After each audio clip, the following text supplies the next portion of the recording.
시작했습니다. 2부의 첫 번째 코너는 잘 채운 뉴스. 정채훈입니다. 네, 잘 채운 뉴스 정채훈 씨 모셨습니다. 어서 오세요. 어서 오세요. 반갑습니다. 첫 번째 소식입니다. 국내 대형 인터넷 서점이자 티켓 예매 사이트죠. 예스24가 사흘째 먹통이에요? 네, 그렇습니다. 해커가 시스템을 암호화한 뒤에 돈을 요구하는 방식은 랜섬웨어 공격을 당해서 접속 불가 상태가 된 건데요. 문제는 예스24가 이런 사실을 36시간이 지나서야 이용자들한테 알린 겁니다. 네, 예스24 측은 모든 서비스가 중단됐지만 개인정보 유출은 없다고 설명했는데요. 일단 티켓 예매가 막혔기 때문에 공연 제작사들은 관객들에게 예매 관련 자료를 좀 지참을 하고 관람하러 와달라고 안내했고요.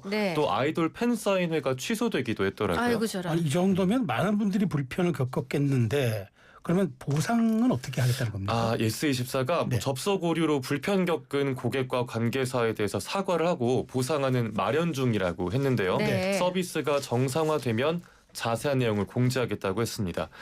해킹 사실이 이렇게 좀 뒤늦게 알려지면서 오늘 예스24 주가가 4% 넘게 하락하기도 했고요. 네, 국회 과방위 소속 최수진 국민의힘 의원실에 따르면 예스24는 해커들이 암호화한 내용을 해독하지 못하고 있다고 합니다. 이따가 나오실 오태민 교수가 그 얘기 옛날에 하셨어요. 뭐냐면 해커들 입장에서는 그냥 우리나라 여러 각 기관이나 업체들은 과수원의 과일이다. 따먹으면 된다. 참 문제네요. 그 정도로 취약하다는 건데 아직 해독도 못한다니 걱정입니다. 자, 스타 영어 강사인 조정식 씨가 검찰에 송치됐다는데 무슨 일이에요? 현직 교사들에게 수천만 원을 주고 사설 모의고사 문제를 구입한 혐의입니다. 조 씨는 2022년 11월에 시행된 2023학년도 수능 영어 영역 23번 문제와 아예 동일한 지문을 사용한 모의고사를 판매해서 예전에 논란이 됐었는데요. 감사원 조사 결과 21명으로부터 문제를 사들인 사실이 드러났습니다. 경찰은 문항 거래에 연루된 교사 72명과 학원 강사 11명을 함께 검찰에 넘겼는데 조 씨 측 법률 대리인은 문항 거래 사실을 인정하지 않는다고 했습니다. 그러니까 이분이 모의고사 때 쓰시던 지문이 그러니까 출제가 된 거죠. 맞습니다. 그러니까 정말 말씀하신 대로 이분은 방송 출연도 많이 하고 그다음에 그렇게 동일한 지문이 나와서 학생들 사이에서 논란이 됐던 분이기도 하잖아요. 맞아요. 학생들 사이에서도 실제로 이의 제기가 있었습니다. 감사원에 따르면 조 씨는 수능과 EBS 문제 출제 경력이 있는 교사들과 거래하면서 족집게 문제집을 만든 걸로 전해지는데요. 그런데 평가원이 조 씨의 모의고사를 미리 구매하지 않아서 걸러내지 못한 좀 검증 부실의 문제까지 겹쳤습니다. 또 평가원에는 그럼 조정식 사설 모의고사를 먼저 풀어보고 해설 강의까지 들은 학생들한테 시험이 절대적으로 유리했던 거 아니냐라면서 그 당시에 한 닷새간 100여 건 정도의 이의 신청이 쏟아졌는데 근데 평가원은 이의 신청 심사조차 하지 않았습니다. 그랬군요. 그리고 판박이 지문 논란에 대해선 우연의 일치다라는 해명만 내놨고요. 한편 조 씨는 현재 출연 중인 채널A 프로그램 인터뷰에 변동 없이 참석할 예정이라고 합니다. 그렇군요. 어떠세요? 수능 세대시니까 이런 지문이 겹칠 가능성이 있어요? 매우 적다고 봅니다. 일단 동일한 지문이 나온다는 거에 대해서는 생각을 못하고 있었고 EBS 연계 지문만 겹친다고 생각하지 이렇게 사설 모의고사 문제가 겹쳐버리면 좀 많이 억울할 것 같아요. 자, 다음 소식입니다. KF-16 전투기가 알래스카에서 훈련 중 이륙하다가 사고가 났어요. 이 공군에 따르면 레드 플래그 알래스카라는 다국적 연합 공중 전투 훈련을 하다가 오늘 오전 9시쯤 발생한 사고인데요. KF-16 전투기 한 대가 이륙 활주하던 중에 비상탈출 상황이 발생했고 2명의 조종사는 안전하게 탈출해서 인근 병원으로 이송됐습니다. 최근 군 관련 사고가 계속 끊임없이 이어져서 걱정이 많은데 그나마 안전하게 탈출했다니까 다행입니다. 사고 원인은 뭐라고 합니까? 군이 미국 측과 협의하에 아직은 자세한 사고 경위와 피해 상황을 파악하는 중입니다. 아직 사고가 발생한 지 얼마 되지 않았으니까요. 오늘 오전 9시라고 하셨죠? 그리고 전투기가 얼마나 파손됐는지는 구체적으로 알려지진 않았는데요. 전투기에서 화재가 발생한 것으로 전해지고 있습니다. 네. 그 말씀해주신 것처럼 군 최근에 사고가 좀 많잖아요. 렌터카에 뭐 총기 두고 내렸던 사고 어제 전해드렸죠. 예, 어제 전해드렸는데 참 군에서 사고가 계속 나고 있어서 마음이 좋지 않습니다. 다음 내용이 군 기강하고 관련이 있군요.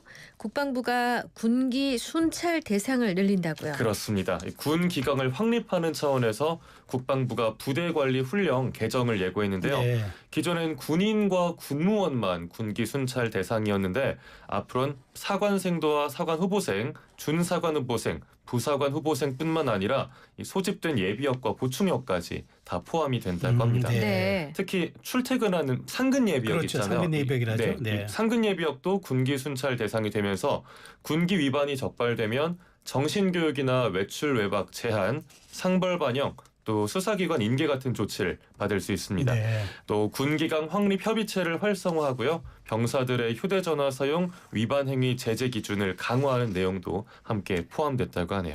네, 저 군기가 모쪼록 엄정하게 잡혔으면 좋겠습니다. 네, 그랬으면 네. 좋겠습니다. 다음 소식인데 제주에서 내일 장마가 시작돼요? 그러니까 저 달력 보고 벌써 장마라고 네. 이랬는데 평년보다 일주일 정도 일찍 장마가 시작될 예정입니다. 네. 내일 늦은 새벽부터 정체전선 영향으로 제주에 비가 내린다는 예보인데요. 보통 제주 장마가 6월 19일쯤 시작한다고 해요. 맞아요. 네. 20일 전후에 하죠. 예. 예. 그런데 내일 장마가 시작하게 되면 역대 세 번째로 이르게 찾아오는 장마가 됩니다. 네네. 네, 기상청은 북태평양 고기압이 서쪽으로 세력을 확장하면서 정체전선을 밀어올릴 걸로 예상하고 있습니다.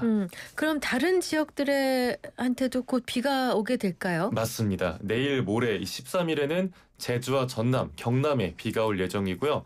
그날 오전부터 전북과 경북 남부, 오후부터는 충청과 경북 북부에도 비가 온다는 예보가 들어있습니다. 14일부터는 수도권과 강원 포함해서 전국 대부분 지역에 비가 오다가 그날 밤 대체로 그칠 거라고 합니다. 그렇군요. 그런데 15일과 16일에 또 네? 많은 비가 올 가능성이 그래요? 있대요. 아이고. 네, 북쪽의 찬 공기와 고온다습한 공기가 만나면서 대기가 불안정해지고 호우가 쏟아질 수 있다는 건데요.